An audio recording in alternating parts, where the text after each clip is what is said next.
थी कि हम यमुना साफ कर हेलो देंगे, अगर नमस्कार नहीं की तो दोस्तों। 25 में आज वोट मत हम लोग देना। देखेंगे जी, मैं अरविंद सहमत हूँ केजरीवाल आपसे। जी का इंटरव्यू, मैंने जिसमें एंकर पिछले पूछती हैं चुनाव में 3 वादे किए थे। कि अगर मैं मैंने कहा था मैं यमुना साफ कर दूंगा। 2025 में यमुना मैंने जी को कहा था पूरी तरह से हर क्लीन घर कर में देंगे टूटी से और साफ पानी आएगा।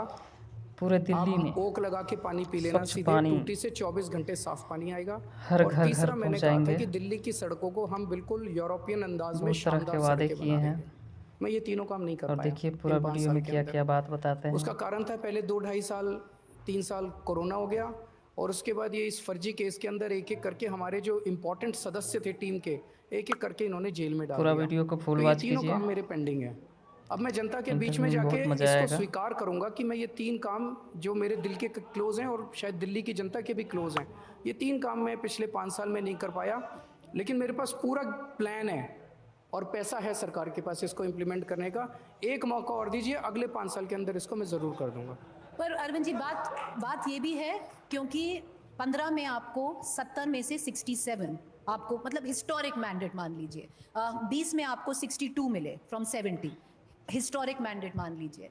अगर आप 67, 62, अगर हम 70 भी अगर दिल्ली की जनता आपको दे देती है, क्योंकि ना एलजी बदलेगा, ना ब्यूरोक्रेसी बदलेगी, ना मोदी और अमित शाह बदलेंगे, तो ऐसा क्या बदल जाएगा कि जो सारे काम अब नहीं हो पाए तब होंगे? नहीं, तो मैंने तो ये कहा ही नहीं कि इनकी वजह से नहीं हुए। एलजी साहब भी थे, मोदी साहब भी थे, अमित शाह जी भी थे, ये सब लोग थे। स्कूल ठीक किए कि नहीं किए? बिजली 24 घंटे करी कि नहीं करी? बिजली फ्री करी कि नहीं करी? अस्पताल ठीक करे कि नहीं करे? मोहल्ला क्लिनिक बनाए कि नहीं बनाए?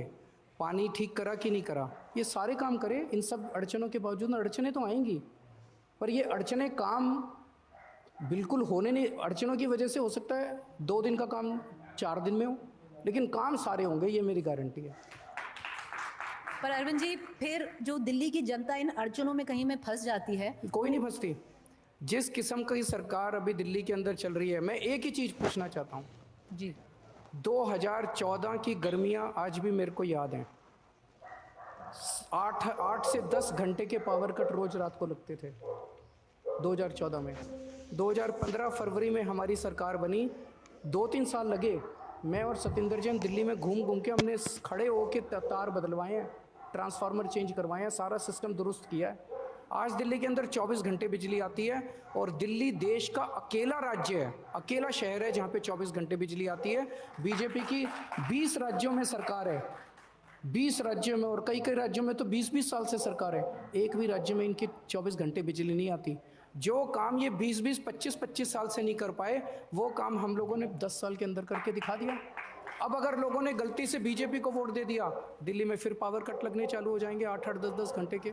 तो क्या दिल्ली वाले चाहते हैं पावर कट लगे? नहीं चाहते। दिल्ली तो वाले, जाहिर तौर पे लोग आम आदमी पार्टी को वोट देंगे। दिल्ली वाले चाहते हैं कि उनके लिए गवर्नेंस हो, सबसे पहला ये चाहते हैं। और अगर इतनी सारी अड़चनें हैं जिनका थोड़ा बहुत आपने जिक्र किया, बाकी आतिशी जी जो अभी चीफ मिनिस्टर हैं, वो भी कहती हैं कि देखिए थोड़ी प्रॉब्लम है एलजी की तरफ से, जो सेंट्रल गवर्नमेंट की तरफ से, तो फिर डबल इंजन सरकार को ही क्यों ना वोट कर दिया डबल जाए इंजन दिल्ली सरकार में। तो क्या ट्रिपल इंजन सरकारें हैं इनकी तो 20 राज्यों में। पंचायत में भी वही है, नगर निगम में भी वही है, स्टेट में भी वही है। उत्तर प्रदेश में फ़ोन करके पूछ लो कितने घंटे बिजली जाती है। हैं जी? 10 घंटे। बिहार में फ़ोन करके पूछ लो कितने घंटे बिजली जाती है। राजस्थान में, मध्य प्रदेश में फ़ोन करके पूछ लो कितने घंटे बिजली जाती है। वहाँ तो इनकी ट्रिपल इंजन की सरकार है, तो और महंगी बिजली है। दिल्ली में तो जीरो बिल आता है, वहाँ पे छोटे से आदमी का 5-5 हज़ार रुपये, 10-10 हज़ार रुपये बिजली का बिल आता है। तो डबल इंजन सरकार, ट्रिपल इंजन सरकार, ये इन्होंने वो छोड़े हुए हैं, मतलब वैसे ही चुनावी जुमले। उससे कोई फ़र्क नहीं पड़ता, नीयत से फ़र्क पड़ता है। हमारी नीयत साफ़ है, और साफ़ नीयत से सरकार चला रहे हैं तो भगवान साथ देता है। और जितनी भी कठिनाइयाँ आए, सारी कठिनाइयाँ दूर होंगी। सारी कठिनाइयाँ दूर करके सारा काम जनता के लिए करेंगे। पर अरविंद जी, जो दिल्ली की जनता है, डबल इंजन तो आपको भी दिया था उन्होंने, एमसीडी और दिल्ली सरकार। मैं आपको बताता हूँ। अब नहीं, सवाल सुन लीजिए। तो जब डबल इंजन दिया था, इस विश्वास से दिया था कि कूड़ा कचरा हट जाएगा, जो कॉलोनी की रोड्स हैं ठीक हो जाएंगी, हो गए क्या? मैं अब आपको बताता हूँ। एमसीडी के अंदर जब हमने सरकार संभाली थी, अभी 2 ही साल हुए हैं, सफाई कर्मचारियों को उसका पूरा बैंकक्रप्ट करके गए थे ये लोग एमसीडी को, मतलब कुछ भी पैसा नहीं था, खरोंच के नीचे से तली खरोंच के चले गए थे ये लोग। एमसीडी में इतना बुरा हाल था कि 12 महीने एमसीडी के सफाई कर्मचारी हड़ताल पे रहते थे। और हड़ताल किस लिए करते थे? हमारी तनख्वाह दे दो। 6-6, 7-7 महीने इस कर्मचारियों को तनख्वाह नहीं मिलती थी। सड़कों पे इस कर्मचारी बस तनख्वाह लेने के लिए, कर्मचारी कभी काम पे नहीं गए कर्मचारी उस दौरान। जब से हमारी सरकार बनी है एक दिन भी हड़ताल नहीं हुई। हर महीने के पहले हफ्ते सफाई कर्मचारियों की तनख्वाह उनके अकाउंट में पहुंच जाती है। और इस बार जान के ताज्जुब होगा आपको, 30 या 31 अक्टूबर को दिवाली थी, दिवाली के पहले हमने नवंबर की तनख्वाह उन लोगों को दे दी और उनको दिवाली का बोनस भी उनके अकाउंट में डलवा दिया सफाई कर्मचारियों के। नंबर 1। नंबर 2, सफाई कर्मचारियों का होता था कि हमें पक्का करो पक्का करो, 8,500 सफाई कर्मचारियों को 2 साल में पक्का कर दिया।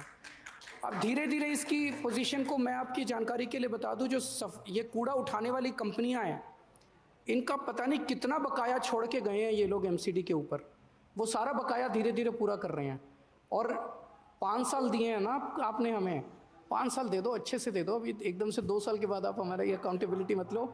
सारा कूड़ा उठा देंगे। उठाना चालू हो गया, जब से मैं बाहर आया हूँ कई इलाकों में कूड़ा उठाना चालू कर भी दिया है जी। लेकिन सारी सफाई कर देंगे, आपके चलिए। कूड़े के पहाड़ भी उठा देंगे, ठीक कर देंगे।